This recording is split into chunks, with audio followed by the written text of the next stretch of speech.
नमस्कार दोस्तों, एक बार फिर से स्वागत है आप ही के YouTube चैनल पर। दोस्तों, आज ये जो वीडियो है बहुत इंपॉर्टेंट है, बहुत ज्यादा इंपॉर्टेंट है। इसलिए कि इसमें मैंने इतने सारे सवाल जो मेरे से डेली पूछे जा रहे थे, कम से कम 50-60 सवाल रोज रिपीटेटिव मेरे पास आ रहे थे, उन्हीं को मैंने निकाल करके कुछ एक सेलेक्ट किए हैं क्वेश्चंस जो कि बहुत ज्यादा इंपॉर्टेंट है। सीएनजी को लेकर के, सीएनजी किट को लेकर के बहुत लोगों के डाउट्स रहते हैं, भ्रम रहते हैं। अभी भी बहुत लोगों को कंफ्यूजन है कि BS6 फेज 1 में सीएनजी लगवाएं या ना लगवाएं। वन बाय वन हम क्वेश्चन लेंगे। सबसे पहले हम स्टार्ट कर लेते हैं दोस्तों, और मेरी ये रिक्वेस्ट है कि अगर चैनल को आपने सब्सक्राइब ना किया हो तो प्लीज कर लीजिएगा। इसी के साथ साथ वीडियो अगर पसंद आए तो एक लाइक जरूर कर दीजिएगा, क्योंकि आपके एक लाइक से मुझे बहुत मोटिवेशन मिलता है आगे वीडियो बनाने का। तो दोस्तों, जल्दी जल्दी हम क्वेश्चन शुरू करेंगे और जल्दी जल्दी इनको खत्म करने की कोशिश करेंगे, बट आप बने रहिएगा अंत तक, क्योंकि बहुत इंपॉर्टेंट क्वेश्चंस है। मैं बार बार इसलिए रिपीट कर रहा हूं कि ये इंपॉर्टेंट क्वेश्चंस है, प्लीज आप माइंड मत करिएगा। तो सबसे पहला जो क्वेश्चन आ जाता है कि बहुत लोग पूछ रहे हैं कि यार, जो BS6 कार्स हैं आजकल, जो हैचबैक कार्स हैं स्पेशली आ रही हैं, जैसे कि स्विफ्ट है गई और दूसरी कार्स हैं जो कि हैचबैक हैं, उनका जो माइलेज है वो पेट्रोल पे भी ठीक ठाक आ रहा है। यानी कि 17-18 का दे देती हैं एवरेज। अगर हाईवे पे चलो तो 20 तक भी निकाल देती है। अब टियागो को ही ले लो, टियागो जो है माइलेज जो है अब 22, 23, 24, 25 तक भी निकाल देती है हाईवे पे, अगर उसको अच्छे नॉर्मल थ्रॉटल से चलाओ तो ऐसे में क्या सीएनजी लगवाना चाहिए? और सीएनजी लगवा लेते हैं अगर हम, तो कितना माइलेज बढ़ेगा? तो सबसे पहला क्वेश्चन का आंसर मैं देता हूं आपको। आप देखिए, सीएनजी अगर आप लगवाना चाहें, अगर आपकी रनिंग अच्छी खासी है, तो आप जरूर सीएनजी इंस्टॉलेशन करा सकते हैं। कारण ये कि जो भी हैचबैक कार्स हैं या सेडान कार्स हैं, पहले से जो पेट्रोल पे माइलेज अच्छा खासा देती हैं, वो सीएनजी पर भी काफी अच्छा माइलेज निकालेंगी। यानी कि 40 to 50% इंक्रीमेंट हो जाएगा आपके माइलेज में। हालांकि एग्जैक्ट माइलेज इसका कोई भी नहीं बता सकता, क्योंकि ये ड्राइविंग एक्सपीरियंस पर निर्भर करता है कि आप कैसा थ्रोटल देते हैं गाड़ी को, किस तरीके से आपका ड्राइविंग जो स्टाइल है, किस तरीके से आप चलाते हैं। मैं इसी कार से, स्विफ्ट से 35 प्लस का एवरेज निकाल देता हूं विदाउट एसी हाईवे पर। तो ये चलाने चलाने पे डिपेंड करता है, काफी अच्छा माइलेज देती है ये, आप मान के चलिए सीएनजी पर।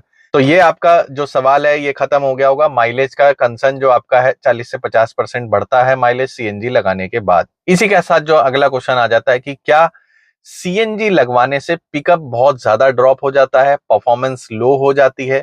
तो देखिए, ऐसा है कि जो डिजाइन किया हुआ है इंजन को, वो पेट्रोल पे रन कराने के लिए हुआ है। उसका नेचर, उसका जो स्वभाव है वो पेट्रोल पे चलने के लिए है। तो इसी के चलते जब आप सीएनजी लगाते हैं, सीएनजी एक हाई टेम्परेचर पे बर्न होने वाला फ्यूल है, जो 625 डिग्री सेंटीग्रेड के आसपास बर्न होता है। वहीं पेट्रोल की बात करें तो पेट्रोल 250 डिग्री सेंटीग्रेड पे बर्न हो जाता है।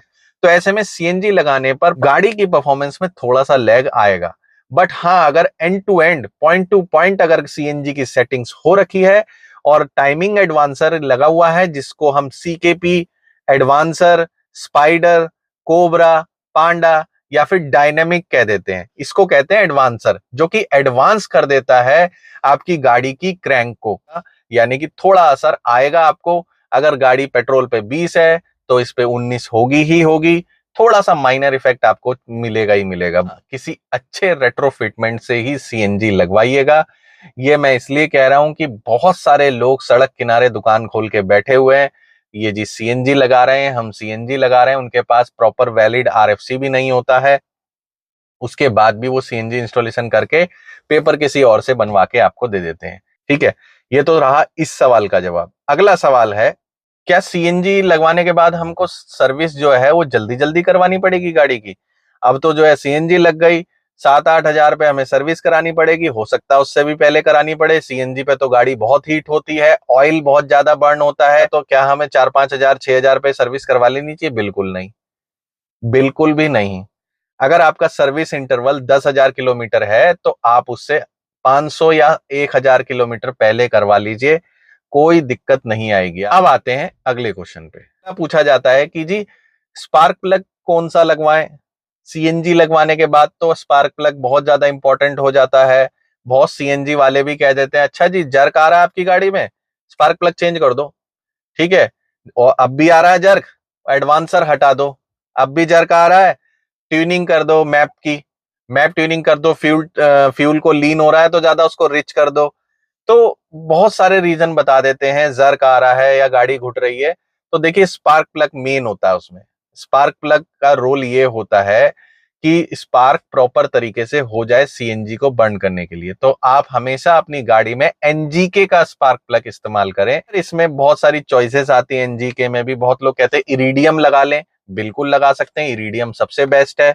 बट इरिडियम आप बहुत महंगा अगर नहीं खर्च करना चाहते हैं तो स्पार्क प्लग आप एनजीके के नॉर्मल ओरिजिनल स्पार्क प्लग लें, जो कि बहुत अच्छा चलते हैं, काफी अच्छी परफॉर्मेंस देते हैं। तो स्पार्क प्लग का आपका ये डाउट मैं समझता हूं कि कंप्लीट हो गया होगा। और रही बात कहां से लें, तो किसी भी ऑथोराइज डीलर से या किसी ऑथोराइज शॉप से ही आप स्पार्क प्लग लें, या फिर जो कंपनी से अगर आप सर्विस करा रहे हैं, जैसे मारुति की है, कंपनी से कराएंगे तो वो एनजीके के ही लगा के देंगे। जब भी चेंज कराएं कंपनी से वालों को बता देंगे जी स्पार्क प्लग चेंज कराने, वो चेंज करके दे देंगे। अब इसका स्पार्क प्लग चेंज का इंटरवल क्या होता है? कोई कहता है जी 15,000 पे चेंज होंगे, अब तो सीएनजी लग गई। बिल्कुल गलत है। गाड़ी खुद बता देगी आपको कि स्पार्क प्लग चेंज करने की जरूरत है। गाड़ी का माइलेज कम हो जाएगा, गाड़ी में पिकअप कम हो जाएगा, ठीक है जी। सीएनजी के ऊपर भी, मैं पेट्रोल का तो होगा ही होगा, सीएनजी के ऊपर भी पिकअप नहीं आएगा, माइलेज कम हो जाएगा, और हो सकता है जर्क भी महसूस हो आपको थोड़ा। तो यही इंटरवल बता देता है कि भैया स्पार्क प्लग एक बार चेंज करके देख लिए जाए। तो ऐसा कोई इसका क्राइटेरिया नहीं है, कोई ये नहीं कह के चला गया कि अब सीएनजी लग गई तो 15,000 20,000 पे चेंज होंगे। चलते हैं अगले क्वेश्चन की तरफ। अगला जो सबसे बड़ा क्वेश्चन आ रहा है वो ये आता है कि जी इंजन की लाइफ पे कितना असर पड़ेगा सीएनजी लगवाने के बाद। फिर तो इंजन चल ही नहीं पाएगा, हम तो शायद फिर 1-1.5 लाख भी ना चला पाए इंजन को, हेड खुल जाएगा, ओवर हीट होनी शुरू हो जाएगी गाड़ी। तो भैया ऐसा है, सीएनजी लगवाने के बाद भी आपको इंजन की लाइफ पर कोई भी ऐसा नेगेटिव इंपैक्ट नहीं पड़ता है, अगर आप टाइम टू टाइम सर्विस कराते हैं, आपका ड्राइविंग पैटर्न बहुत अच्छा है, किसी तरीके की कोई गाड़ी में दिक्कत नहीं है, यानी कि कूलेंट प्रॉपर है, इंजन ऑयल प्रॉपर है, रेडिएटर बराबर से काम कर रहा है, तो आपकी गाड़ी पर कोई भी फर्क, नेगेटिव इंपैक्ट नहीं आएगा सीएनजी पर चलाने का। सबसे पहले आप ये समझ लें कि गाड़ी का जो सीएनजी या पेट्रोल किस लिए होता है, गाड़ी को सिर्फ और सिर्फ कंबशन चैम्बर में ब्लास्ट करने के लिए, ताकि पिस्टन जो है मूव हो सके, क्रैंक मूव हो सके और आपकी गाड़ी आगे बढ़ सके। बाकी कनेक्शन सबसे कटा हुआ होता है, यानी कि और कहीं पर भी सीएनजी या पेट्रोल का रोल नहीं होता। आपके पिस्टन के अलावा वो कहीं भी नहीं जाता, पूरे इंजन में सिर्फ और सिर्फ इंजन ऑयल ही घूमता है। तो ऐसे में गाड़ी आपकी बिल्कुल सेफ है, आप अच्छे से चलाएं, सीएनजी लगवाएं, चाहे कंपनी फिटेड सीएनजी लें, कोई दिक्कत नहीं आएगी आपको। अब आते हैं अगले क्वेश्चन पे। अगला सबसे इंपॉर्टेंट क्वेश्चन है जी, इंजन ऑयल कौन सा डलवाना चाहिए? क्या सीएनजी इनेबल्ड जो इंजन ऑयल आता है जो सीएनजी के लिए कारगर होता है वो डलवाएं, या फिर कोई महंगा ऑयल डलवाएं सीएनजी लगवाने के बाद? तो देखिए सीएनजी लगवाने के बाद भी आप जो इस्तेमाल कर रहे थे अब तक इंजन ऑयल, यानी कि जो कंपनी में डाला जा रहा था, या तो वो, या फिर अगर आप बाहर से भी सर्विस करवा रहे हैं तो एक अच्छी कंपनी का एक ब्रांडेड इंजन ऑयल आप डलवा सकते हैं, जो कि सेमी सिंथेटिक या सिंथेटिक ऑयल ज्यादा अच्छे होते हैं। सिंथेटिक ऑयल सबसे ज्यादा बेस्ट होते हैं, बट ये उन इंजन्स के लिए होते हैं जिनकी रोज की रनिंग 100 किलोमीटर 150 किलोमीटर तक है, यानी कि रोज ट्रैफिक में ज्यादा चलते हैं जो इंजन, उनको सिंथेटिक ऑयल की जरूरत पड़ती है। और जो अपनी गाड़ी वैसे ही कम निकालते हैं, डेली की रनिंग ज्यादा है नहीं, तो वो सेमी सिंथेटिक भी इस्तेमाल कर सकते हैं। तो ये डाउट आपका आशा करता हूं खत्म हुआ होगा। इसी में एक क्वेश्चन सबसे ज्यादा आ रहा है कि क्या सीएनजी की सर्विस अलग से करवानी होगी, यानी कि सीएनजी इंस्टॉलेशन के बाद क्या अलग से सीएनजी की सर्विस करवाएं? एक तो कंपनी में जाके होती है पूरी गाड़ी की सर्विस, एक क्या सीएनजी लगवाने के बाद उसकी अलग से होगी? बिल्कुल नहीं। सीएनजी इंस्टॉलेशन के बाद 3 या 4 चीजें देखी जाती हैं, जैसे कि spark plug, air filter, throttle body. ये 3 चीजें मेन होती हैं। अगर ये 3 चीजें प्रॉपर तरीके से काम कर रही हैं, प्रॉपर क्लीन्ड है, तो आपको अलग से कराने की जरूरत नहीं है। एक सबसे ज्यादा आ रहा है क्वेश्चन कि भैया एडवांसर कौन सा लगवाएं? एडवांसर स्टैटिक लगवाएं, यानी कि नॉर्मल ट्यूनिंग वाला जो आता है मोटोजिन का, या फिर भैया डायनामिक एडवांसर लगाएं, जो कि सॉफ्टवेयर बेस्ड होता है, जो कि लैपटॉप से कनेक्ट होने के बाद जिसको रीसेट किया जाता है, यानी कि टेस्ट किया जाता है। तो आपकी गाड़ी अगर मारुति की कार्स है, कोई भी गाड़ी है मारुति की, ब्रेजा को छोड़ दो या कोई बड़ी 1500 सीसी तक के इंजन की छोड़ दें, तो जितनी भी हैचबैक कार्स हैं या सेडान कार है मारुति की, इसमें मोटोजिन का एडवांसर बहुत तरीके से काम करता है, बेहतरीन काम करता है, यानी कि स्टैटिक एडवांसर। आपको डायनेमिक की जरूरत ही नहीं पड़ेगी। डायनेमिक एडवांसर उन कार्स में जरूरत पड़ती है जैसे कि 3 सिलेंडर कार है और कार है बड़ी, जैसे कि नेक्सॉन, आपकी एल्ट्रोज, टिगोर और दूसरी कार्स हैं जो कि 3 सिलेंडर कार्स हैं। तो ऐसे में आप डायनेमिक लगवा सकते हैं। जहां पर काम नहीं कर सकता है स्टैटिक एडवांसर, वहां लगवाएं, अपनी ना चलाएं बिल्कुल भी। ये मत सोचे कि मेरे को तो डायनामिक ही लगवाना है, मेरे को तो लोवेटो की COBD2 ही लगवानी है। भाई साहब पैसा वेस्ट है, मैं बता दूं आपको। आप क्लियर कट अच्छे तरीके से अगर आप इंस्टॉलेशन करा रहे हैं तो CNG किट आप मोटोजिन भी लगवाएंगे ना, आपको सालों साल बेहतरीन पैसा बचा करके देगी, गाड़ी की परफॉर्मेंस आउटस्टैंडिंग होगी। बट आप सोचें कि भैया मुझे तो वही लगवानी है, तो वो आपकी मर्जी है, आपका पैसा है। इसी के साथ जो क्वेश्चन आता है कि भैया 3 साल बाद क्या हाइड्रो टेस्ट करवाना जरूरी है, क्या CNG वाले फिर CNG देना बंद कर देंगे? बिल्कुल जी, हाइड्रो टेस्ट कराना जरूरी है। इसमें सिलेंडर की जो क्वालिटी होती है, सिलेंडर को टेस्ट किया जाता है, 340 बार तक का प्रेशर डाल करके सिलेंडर टेस्ट किया जाता है। उसके अंदर कुछ ऑयल वगैरह इकट्ठा हो जाता है जैसे, तो वो भी पूरी तरीके से सफाई की जाती है और उसके बाद नई कंप्लायंस प्लेट वहां पर चिपका दी जाती है जहां पर CNG रिफिलिंग वेल्व होता है, और आपका सिलेंडर टेस्ट की नई डेट एक नए सर्टिफिकेशन के साथ आपको मिल जाती है। आशा करता हूं ये क्वेश्चन आपका पूरा हो गया होगा, कंप्लीट हो गया होगा, आपको इसका आंसर मिल गया होगा। अगला जी, कंपनी फिटेड गाड़ी लें या फिर बाहर से CNG लगवाएं? कंपनी फिटेड आप अफोर्ड कर सकते हैं और आपको वही मॉडल चाहिए जो कंपनी फिटेड दे रही है, वही फीचर्स चाहिए, तो बिल्कुल निसंदेह आप कंपनी कंपनी फिटेड पे जाइए इस समय पर। मैं इसलिए कह रहा हूं क्योंकि BS6 में बहुत सारे नॉर्म्स चेंज हो गए हैं, दुनिया भर के झंझट आ गए हैं। अब आपको उन झंझटों में नहीं पड़ना, 70-80 हजार रुपए एक्स्ट्रा डालें आप, और आपका बजट अलाउ करता है, पॉकेट अलाउ करती है, तो आप कंपनी फिटेड ले लीजिए। बट कोई सी ऐसी गाड़ी है जो कंपनी फिटेड CNG के साथ नहीं आ रही है अभी, तो ऐसे में आप क्या करें? ऐसे में आप बाहर से लगवा सकते हैं, आपके पास विकल्प है बाहर से लगवाने का। रेट्रोफिटमेंट एक अप्रूव्ड, एक किसी अच्छे इंस्टॉलर से आप CNG इंस्टॉल कराएं, वो भी ऐसा ही परफॉर्मेंस देगी जैसे कंपनी फिटेड देती है। तो इसी के साथ साथ मैं बता दूं, जो कार मेकर ब्रांड्स हैं वो बहुत तेजी से CNG के ऊपर काम कर रहे हैं और ज्यादा से ज्यादा मॉडल्स में CNG लगाने की कोशिश कर रहे हैं कंपनी फिटेड। अभी सुनने में ये भी आया है कि इनोवा भी CNG में बहुत जल्दी ही लॉन्च हो सकती है। अब आप सोचें, इनोवा जैसी कार CNG पे चल रही है, तो क्या आपको लगता है कि CNG सेफ नहीं है? CNG पूरी तरीके से सेफ है, इंजन में किसी तरीके का नुकसान नहीं होगा इससे। बट आप सही तरीके से चलाएं और टाइम टू टाइम इसकी सर्विस कराएं। कंपनी फिटेड आप ले सके तो वो ले सकते हैं, नहीं तो बाहर से भी लगवा सकते हैं, दोनों विकल्प सेफ हैं। एक जो डाउट है सबसे ज्यादा, जो अगला क्वेश्चन है कि जी CNG पर जब हमारी गाड़ी आती है ना, स्विच होती है जब CNG पर, तो इंजन का जो साउंड है वो थोड़ा सा चेंज हो जाता है। तो बिल्कुल हो जाता है, इसमें आपको घबराने की जरूरत नहीं है। अगर साउंड ओवर नहीं आ रहा है, बहुत ज्यादा इरिटेटिंग नहीं लग रहा है आपको, तो आपको टेंशन लेने की जरूरत नहीं है। बट हाँ, पेट्रोल इंजन को जब CNG पर रन कराते हैं तो थोड़ा सा इंजन नॉइज चेंज होता है। वो CNG किट का ही नॉइज होता है कुछ, और कुछ इंजन नॉइज होता है जो कि चेंज हो जाता है। तो आपको इसमें घबराने की जरूरत नहीं है। थोड़ा सा टिक टिक टिक टिक टिक टिक का साउंड आपको सुनाई देगा, वो CNG के ऊपर ही आता है। बहुत ज्यादा अगर आवाज आ रही है इंजन से, तब आपको इसकी चिंता करने की जरूरत है। अगला सवाल आता है कि जी बेस्ट CNG किट लगवानी है मुझे, बेस्ट कौन सी है BS6 में, मेरे को फेस 1 है या फेस 2 है? तो जी सबसे पहले मैं आपको बता दूं कि इस समय पर जिस CNG किट ब्रांड ने अप्रूवल लिया हुआ है, वही किट आप इंस्टॉल कराएं तो बेहतर होगा। क्योंकि आपकी RC में, आपके इंश्योरेंस में वो एंडोर्स तभी हो पाएगी जब आपने एक अप्रूव्ड CNG किट लगाई होगी। दूसरी सबसे बड़ी बात आती है कि भैया बेस्ट CNG किट से भी ज्यादा जरूरत है बेस्ट इंस्टॉलर। आपकी गाड़ी में इंस्टॉल करने वाला जो इंस्टॉलर होना चाहिए, वो सबसे ज्यादा नॉलेजेबल होना चाहिए। अगर वो अच्छा नहीं होगा, तो आपकी गाड़ी में आप 1 लाख रुपए वाली स्टैग लगवा लीजिए, वो भी काम नहीं करेगी। इसलिए CNG किट को चयन करने से पहले आप एक अच्छे इंस्टॉलर का चयन करें, वो ज्यादा जरूरी है। तो आपको आपका आंसर बेस्ट CNG किट कौन सी लगाएं, इसके ऊपर मिल गया होगा। इसी के साथ साथ एक क्वेश्चन और सबसे बड़ा आता है जी, कंपनी फिटेड तो एडवांसर नहीं लगाती, बाहर वालों को क्यों एडवांसर लगवाना पड़ता है? कंपनी फिटेड में तो कभी हमने पावर लैग भी उतना नहीं देखा, बाहर में एडवांसर लगाए बिना गाड़ी में इतना लैग आ जाता है। तो देखिए, कंपनी फिटेड में हर गाड़ी टेस्ट होती है बहुत लंबे समय के लिए, उसमें कितनी ट्यूनिंग करनी है कितनी नहीं करनी। आप क्या करते हैं, बाहर से CNG लगवाई आपने, 3 घंटे में उसने लगा के दे दी, आपकी गाड़ी में कोई टेस्ट तो नहीं हुआ।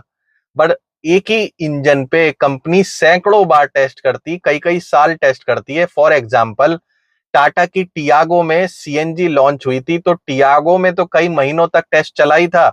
उसी के बाद सीएनजी टिगोर और एल्ट्रोज में आई, तो उसके बाद भी उस पे महीनों पे टेस्ट चला था। पर आप सोच रहे होंगे क्यों?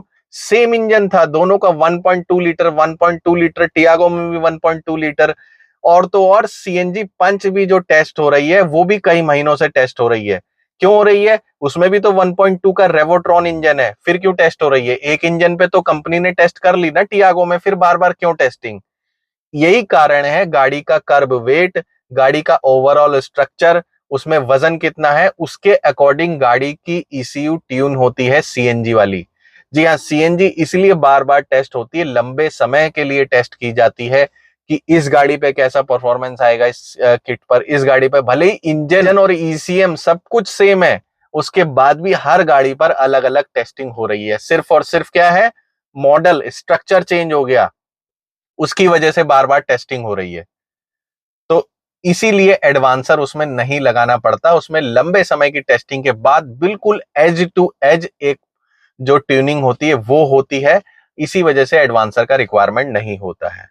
और बाहर आप 3 घंटे में पूरी गाड़ी में इंस्टॉलेशन करा करके सीएनजी ले आते हैं, इसीलिए उसमें थोड़ा सा पावर लैग आता ही आता है। जो सीएनजी ट्यून करने वाले होते हैं उनको भी उतना ज्यादा ट्यूनिंग का नहीं आइडिया होता जितना कंपनी फिटेड में होता है। कंपनी फिटेड में इंजीनियर्स को पता है कि हमने कितने सीसी का ये इंजन बनाया है, इसको किस तरीके से रन कराना है, कितना डिग्री पर सेट करना है और कैसे सेट करना है, सब कुछ पता होता है। जिसने इंजन बनाया, गाड़ी बनाई, उसको सीएनजी किट को सेट करने में ज्यादा नॉलेज होगी, या बजाय उसके कि जिसने ना तो इंजन देखा है ना गाड़ी देखी है, सिर्फ और सिर्फ सीएनजी किट की नॉलेज है उसको और वो सीएनजी किट सेट कर रहा है आपकी गाड़ी पे। तो कहीं ना कहीं तो लैग आएगा ही गाड़ी में। तो वही लैग को कम करने के लिए, मिनिमाइज करने के लिए एडवांसर लगाया जाता है। एडवांसर का कोई ऐसे नुकसान नहीं है, आप लगवा सकते हैं एडवांसर। बट अगर बिना एडवांसर के आपकी गाड़ी अच्छी चल रही है, तो बहुत लोग कहते हैं कि हमारी गाड़ी में तो एडवांसर नहीं है पर हमारी गाड़ी बढ़िया चल रही है, तो क्या लगवाने की जरूरत है? कोई एडवांसर ऐसे थोड़ी है कि एक्स्ट्रा कोई चीज है कि लगवा लिया एक्सेसरीज के तौर पे। नहीं है तो मत लगवाइए बिल्कुल भी। गाड़ी अच्छी चल रही है तो फालतू में उसको छेड़ने की जरूरत नहीं है।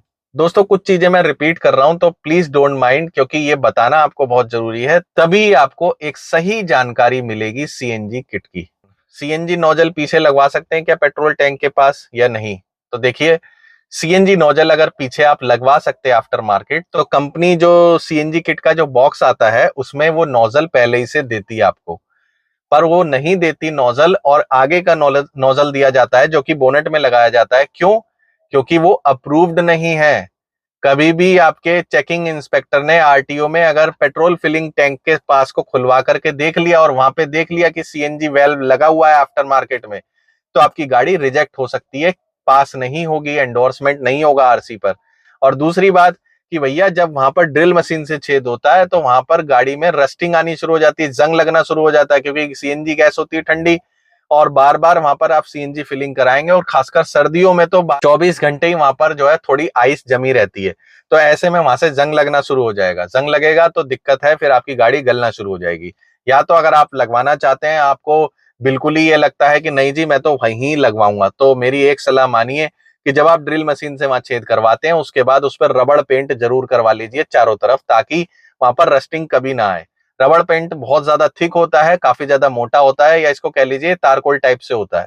ये आप अच्छे से लगवा लीजिए चारों तरफ और अच्छे से पेंट करा लीजिए। जब पेंट आप करा लेंगे उसके बाद आप उसको नोजल को कसवा करके पीछे लगवा सकते हैं।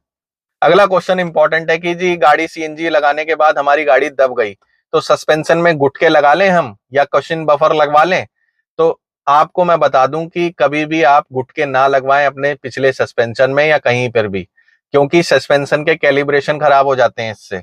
सस्पेंशन काफी ज्यादा खराब हो सकता है, सस्पेंशन लीक भी हो सकता है इससे, तो गुटके ना लगवाएं। हाँ, अगर कशन बफर लगवाने हैं तो वो आप लगवा सकते हैं। उससे क्या होगा कि जो गाड़ी हल्का सा थोड़ा सा ऊपर उठेगी, बहुत माइनर सा, और थोड़ी सी इंप्रूवमेंट मिलेगा ब्रेकिंग में आपको, तो राइड क्वालिटी अच्छी हो जाएगी। कुशन बफर आप लगवा सकते हैं, नहीं तो इसको भी अवॉइड करें, कोई जरूरत नहीं है।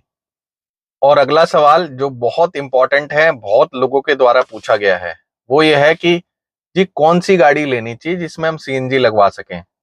तो मेरी तरफ से कहना यह है कि डीजल कार को छोड़ करके कोई सी भी कार ले लो, पेट्रोल कार, सब में सीएनजी आप लगवा सकते हैं। कुछ मॉडल्स ऐसे हैं जैसे फॉक्सवैगन के, मर्सिडीज के और बीएमवी के, जिसमें कि थोड़ा सा कॉम्प्लिकेशन है सीएनजी इंस्टॉलेशन में, बट हाँ कोई एक अच्छा इंस्टॉलर आपके पास हो अगर, तो इन गाड़ियों को भी सक्सेस बना सकता है सीएनजी के ऊपर। तो आप कोई सी भी पेट्रोल गाड़ी लीजिए, सीएनजी सब में कामयाब होगी। अगला सबसे बड़ा सवाल, चेक इंजन लाइट आ रही है जी सीएनजी लगवाने के बाद, अब तो हमें कैसे चलानी चाहिए गाड़ी, क्या कंपनी में दिखाएं या ना दिखाएं?